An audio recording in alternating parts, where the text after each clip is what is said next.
Oh, good. I was hiding myself. All right, we're going to roll into our final media availability today for the NASCAR Cup Series. We will have the top 10 in points after practice.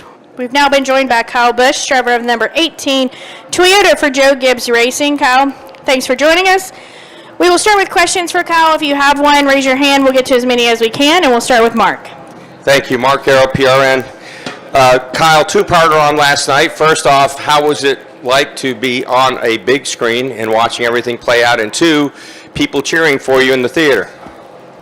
Yeah, it was a unique experience for sure. You know, really exciting opportunity to have that chance to showcase my career and everything of what it's been from the very beginning till, I guess, up to 2019. So was good. You know, great reception, positive feedback from a lot of folks, and most of those that, you know, had come up to me through the after party and would say they've never been to a NASCAR race, but just seeing that, you know, makes them kind of want to see what NASCAR is all about, and you know, they thought it was a good show to portray what you know, what my career's been like thus far. Any thought on the end of the Adam Sandler question that I asked you last night? Who would play me? Yeah, who would play you? Tyson Winter. No, I'm just kidding. No, honestly. No, I haven't given that any thought, so sorry. I'll be back at it again someday. All right.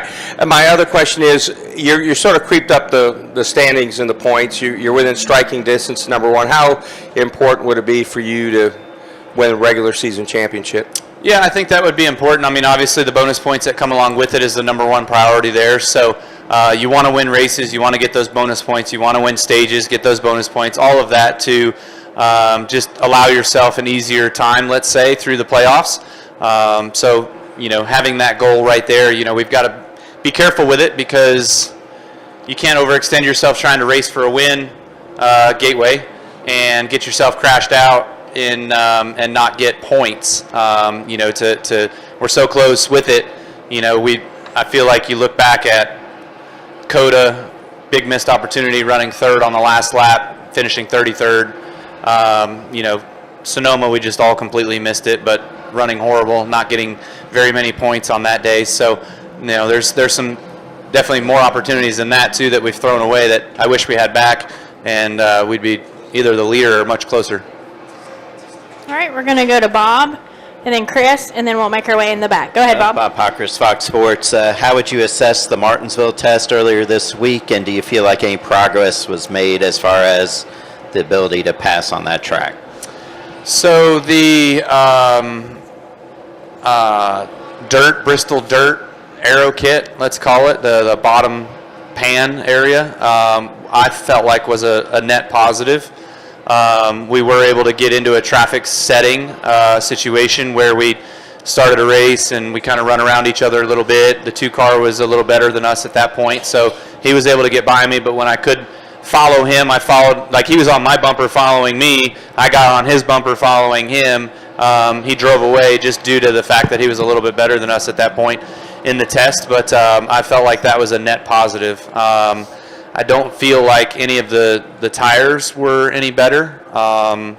There was a softer set of lefts and a softer set of rights that were a grippier, better tire that you could go faster on. But there was no fall off, there was no wear. And so with the control tire that we had, we would have some fall off, but you could kind of recover your fall off if you just took it easy for a couple laps and let them cool back down and then re-attacked and re-went. So they're falling off more due to heat than they're falling off due to wear. So I think we missed on the tire selection that we had there. We didn't gain anything on the tire. All right, we're going to go to Chris here in the middle. Hi, Kyle. Daniel was in here a little earlier talking about just the next-gen cars in general, and I'm curious, for this specific track, from what you learned last year, is it almost a completely different race with the new cars, or what's your opinion on that? No, I feel like last year's race will lend itself into a little bit of this year. I say that because the track really widened out nicely, and this car does not like to trail another car and follow, so you're going to need options. You're going to need different grooves that you can go run in. So with last year's race really widening the track, hopefully the same thing will happen this time around. Cool. You feel like you have a good handle on what this track did from last year?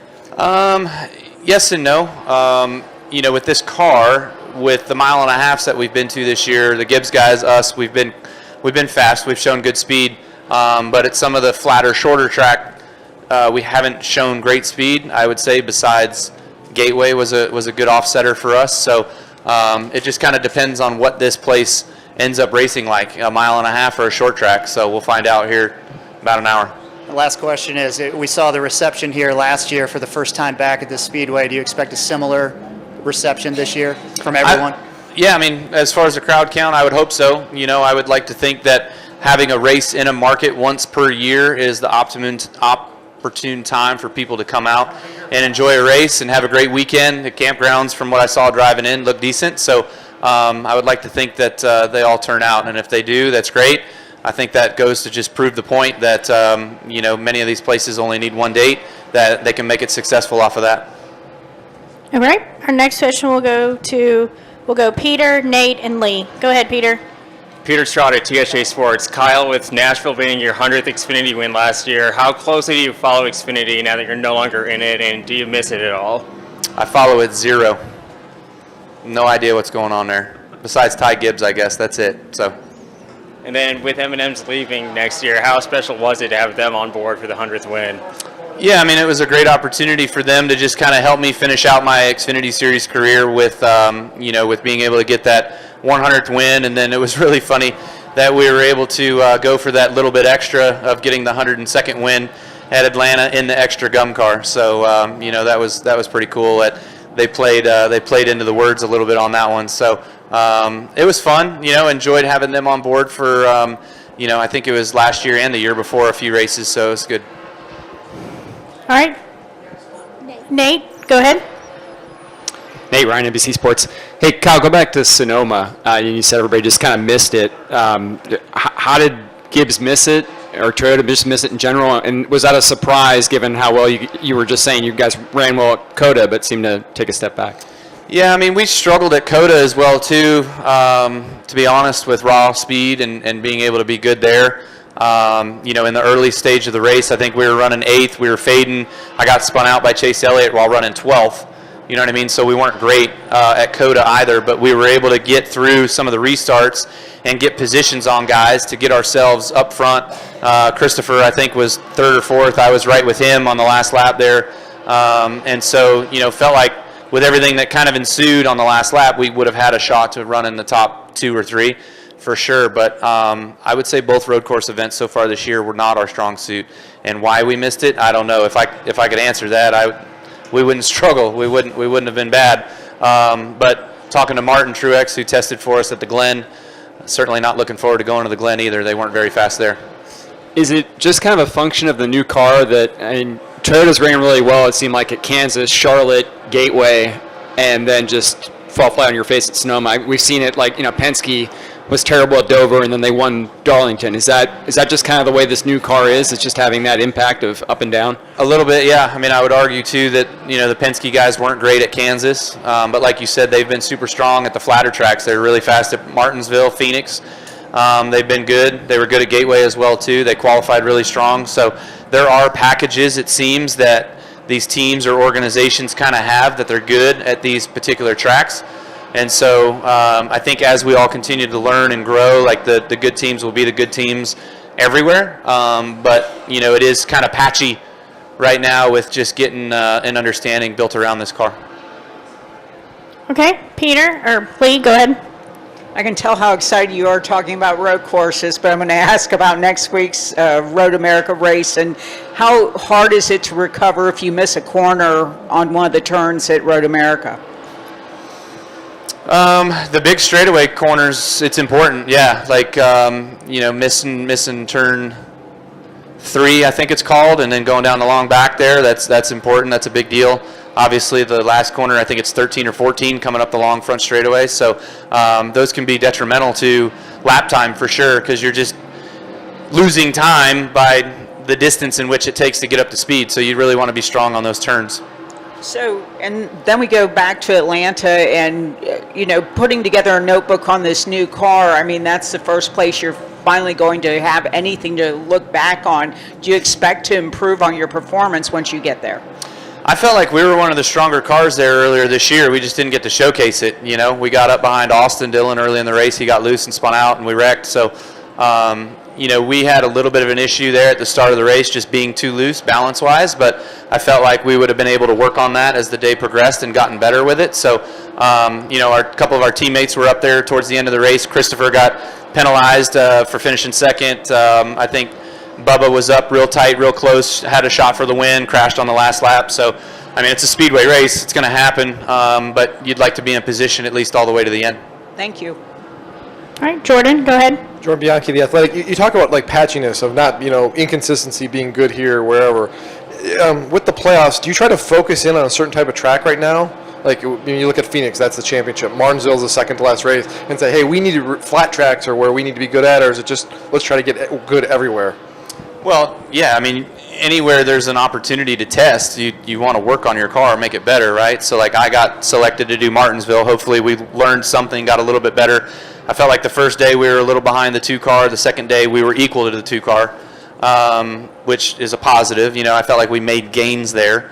And then, that's the second last race of the year. And then, of course, Gateway, you'd like to think, okay, we were better at Gateway. That'll hopefully show that we're better at Phoenix when we go there. But I think another test of that will be Loudon. So, we're still – you do work from the back of the season forward. Obviously, the most important race being the last one, and trying to figure out what it takes to get to that championship race while being eligible isn't very important. All right, we'll take one final question here from Reed. Go ahead. Reed Spencer from NASCAR. Were you at North Wilkesboro for the filming of the Aliens commercial with Kurt? Yeah, I was in it. Did you see it? Yeah. Yeah. What do you mean? So you were at North Wilkesboro. I just wanted to know. It wasn't photoshopped. That was real. Had you ever been there before? There was a real alien abduction too. I saw It was that. real. Yes, I saw it. Yeah. What was the question? Was I there Had you before? ever been there before? No, I never been inside the racetrack before. That was my first time inside. What was your impression of the place, and do you think it's going to eventually maybe make a comeback? So I've only ever really driven by it, so that was my first time in it. It's obviously got some age on it, a bunch of the amenities and everything are quite run down. They are quite proud of the fact that the lift still works, though, the Victory Lane lift, which is cool. But, to give that thing a facelift, to get it back ready to go, it can get it. Any place can get it. This place got it. You know what I mean? And it can be successful, and it can turn into something nice. So I'm looking forward to it. If they put something there, I think it would be sweet. I know, from my understanding anyways, I know Dale's looking forward to running a late model stock race if he can. And so, it'd be nice to see that place come back to life. And whether it's an all-star race or a truck race or Xfinity, whatever, I think that we can make something happen there for sure. Yep. All right, Kyle, thank you for your time. We really appreciate it. Best of luck this weekend. Thanks.